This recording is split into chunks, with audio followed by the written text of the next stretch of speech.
I'm really starting to become who I truly am.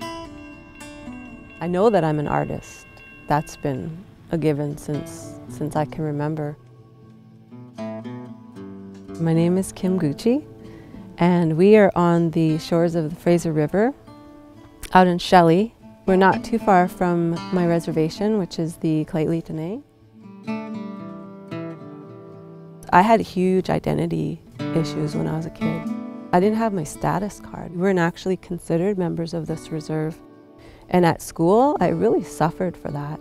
Being told by my white friends that I'm a wagon burner or a Paiute or a squaw, and then being told by my Indian friends that I'm a white person, I'm just a half-breed. When you're a Native person, you're a Native person. It doesn't matter whether you have a card telling you that or not. But for me, it was such a huge identity crisis growing up. And then when I was in my 20s, the Bill C-31 application went through and I actually became a status Indian. And I still have that letter, and I still remember the feeling of receiving that notification, because it was this bizarre feeling of just identity and knowing this is who I am. I finally know I'm an Indian, and this is my number, and this is my card with my picture on it.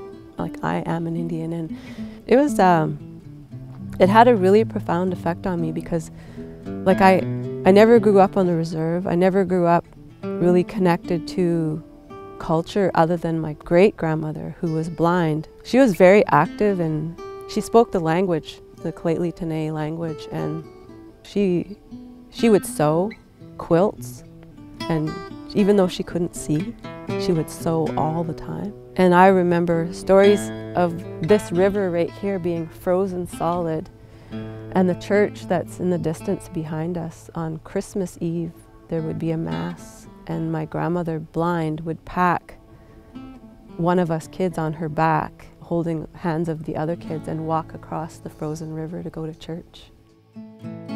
There was a big period of time when I lived in the north. I was in a relationship with just a woodsman, like just a bushman, and also a language keeper and history keeper. And so I was immersed in culture. It was like a part of our everyday life, like the smudging and sweat lodge weekly and being out on the land.